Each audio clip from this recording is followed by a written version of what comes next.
Students हाँ देखिए hello student. आ रहा है। ठीक, आ रहा है ब्लड ब्लू कर रहा है वो आपको डिस्टर्ब करेगा शायद। चलिए शुरू करते हैं हम लोग मध्यकालीन भारतीय इतिहास। ये एक जैसे जैसे जैसे जैसे हम लोग आगे बढ़ते हैं वैसे वैसे हमारा महत्वपूर्ण टॉपिक आना शुरू होता है परीक्षा के लिहाज से। जैसे कि आपको पता होगा कि आधुनिक इतिहास से ज्यादा प्रश्न पूछे जाते हैं, उससे कम मध्यकालीन से और सबसे कम प्राचीन भारत से पूछे जाते हैं। इसके पीछे कुछ कारण है और इसके पीछे का सबसे मजबूत कारण यह है कि जहां प्राचीन भारत में हमारे पास साक्ष्य की कमी थी, साक्ष्य कम थे। इससे ज्यादा साक्ष्य आपको मध्यकाल में मिलेगा और सबसे ज्यादा साक्ष्य आधुनिक में मिलेगा। ठीक है, और हम सबसे ज्यादा साक्ष्य पर आधारित प्रश्न भी कर सकते हैं और हमारा उपयोग समझ सबसे जो वर्तमान है उसमें हमें रहना भी है तो प्रश्न उससे ज्यादा लिए भी जाते हैं। ठीक है, क्योंकि आधुनिक भारत के तुरंत बाद आप राज व्यवस्था की ओर मुड़िएगा, है ना, एक सही क्रम है। तो यहां पर हमने ईसा पूर्व से लेकर प्राचीन भारत में हमने ईसा पूर्व से लेकर तकरीबन 1200 की ईस्वी के आसपास देखा। यहां जो काल होगा मध्यकालीन भारत का वो तकरीबन 1200 से लेकर 1757 मान सकते हैं। 1757 एक काल रख लेते हैं। तकरीबन इतनी साल का यानी 550 साल का इतिहास आप पूरे मध्यकाल में पढ़ेंगे। क्लियर है? मध्यकाल की शुरुआत जो होगी वो मुस्लिमों के आक्रमण से होगी। अब तक पूरे विश्व में इस्लाम धर्म के रूप में एक नया धर्म विकसित हो चुका था और व्यापार करने वाले मुस्लिम अब यहां पर बसने की बात सोचने लगते हैं। ये आक्रमण करता है और आक्रमणकर्ता सबसे पहले एक उद्देश्य से आता है कि यहां से कुछ लूट कर जाए। फिर यहां पर एक सेंट्रल पावर की कमी हो जाती है, यानी दिल्ली में कोई ऐसा शासक नहीं रहता है जो सबको बांध सके या सबों को यह प्रेरणा दे सके कि हम पर कोई आ नहीं सकता है, हम इतने मजबूत हैं, है ना।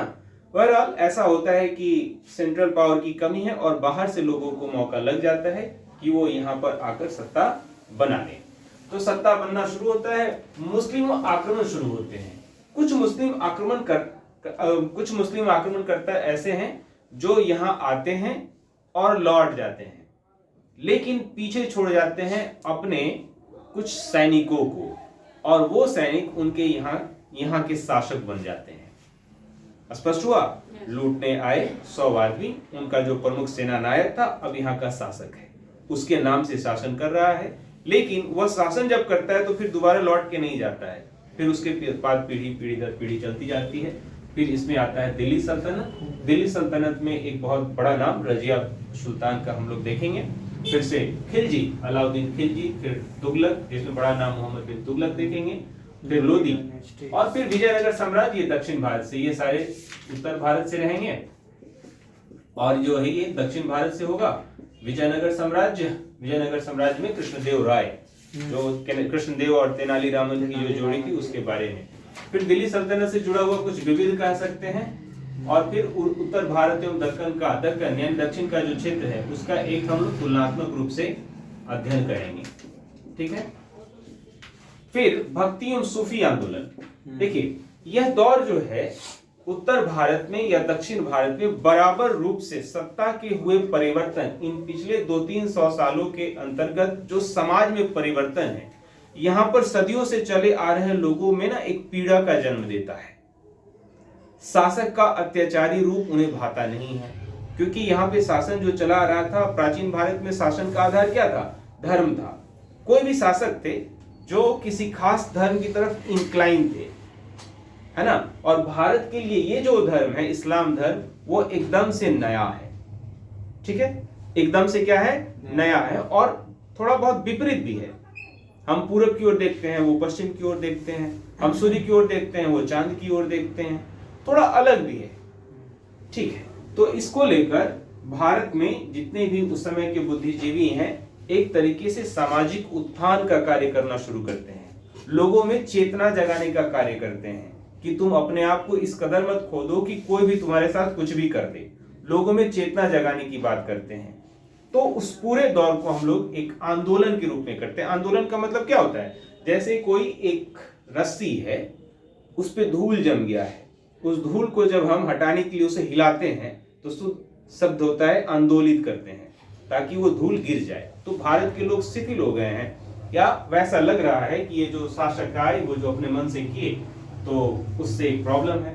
फिर इस दौर में फिर एक और नाम आता है, मुगल वंश की स्थापना होती है बाबर के बाद से, और यहाँ से तो बहुत आसानी से आपको हर चीज दिमाग में समझ में आता रहेगा, और यहाँ से प्रश्न भी खूब पूछे जाते हैं। ठीक है, तो मुगल वंश के बारे में पढ़ेंगे, मुगल काल से संबंधित कुछ विविध तथ्यों को पढ़ेंगे, क्योंकि मुगल का इम्पैक्ट हमारे पूरे शासन व्यवस्था पर अभी भी है। जैसे कि हमारे प्रधानमंत्री या राष्ट्रपति 26 जनवरी और 15 अगस्त को जो ध्वजा फहराते हैं, तिरंगा फहराते हैं, वो कहाँ? लाल किला कौन? मुगल काल से बना हुआ। ताजमहल, शाहजहां मुगल काल से बना हुआ। ये बहुत ऐसी चीजें हैं, कुछ वहां से अच्छाई भी है, कुछ विवाद भी है, वो सब चलता है। तो मुगल काल पढ़ेंगे हम लोग। और फिर मुगल काल के साथ ही साथ, अलग से नहीं है ये, क्रम में मैंने लिखा है अलग, लेकिन मुगल काल के साथ साथ दक्षिण भारत की तरफ से मराठों का उदय, शिवाजी महाराज के बारे में, और पंजाब की तरफ से आपको सिख कम्युनिटी, सिख के बारे में कि उनके जो जितने गुरु हुए उनके क्या डॉक्ट्रिन रहे, फिलॉसफी रहे, प्रथम गुरु कौन, दूसरे गुरु कौन, उनके द्वारा क्या विकास किया गया। तो हम चूंकि भारत का इतिहास पढ़ रहे हैं तो संपूर्णता के साथ पढ़ेंगे, तो उनके साथ साथ सिख और उनके साथ साथ मराठे। और इसी बीच में, यानी कि ये फिर से अलग नहीं है, ये अलग नहीं है, 1498 इसी बीच में आता है, 1200 से 1757 के बीच में ही 1498 आता है। पुर्तगीज आते हैं और पुर्तगीज के पीछे पीछे डच और बाकी सब आते हैं, और वो कैसे कार्य करते हैं और उनका प्रभाव हमारे शासन व्यवस्था के साथ कैसा चलता है। कुल मिलाकर हमारा मध्यकाल आपकी ये पृष्ठभूमि बनाती है कि हमारा आधुनिक इतिहास का विकास जो पहले कहीं रुका हुआ था या पहले से जो चला आ रहा है वो कैसे था। तो इस पूरे खंड में हम लोग इतने सारे चीजों को पढ़ेंगे। ठीक है, चलिए आज सिर्फ परिचय करते हैं, इसका डिटेल्स कल करेंगे। क्लियर है? Okay sir. चलिए।